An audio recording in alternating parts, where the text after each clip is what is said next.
Welcome. In front of me is a OnePlus Ace 3, and today I'll show you how you can capture a screenshot on this device.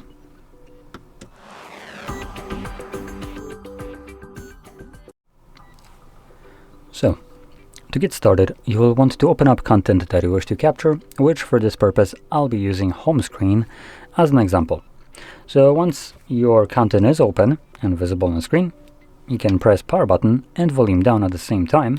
Get the haptic feedback along the pop-up right here with scroll and share options visible for a moment, and then it disappears. Now there's also a 3-finger swipe down, which I just did, so I'll just kind of swipe down and it does the same exact thing, so you can use whichever one is easier for you. Now once you capture your screenshots, you can find all of them by going into your Photos application.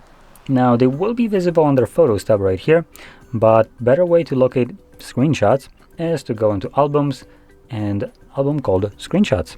Now in here you're not only gonna find screenshots, unfortunately, but screenshots and screen recordings, but it's still a little bit easier to manage rather than your entire storage, phone storage filled with whatever pictures, videos, memes, and whatever else you have. So in any case, here you can see we have the 2 screenshots that I have captured, and yeah, that's about it. So if you found this very helpful, don't forget to hit like, subscribe, and thanks for watching.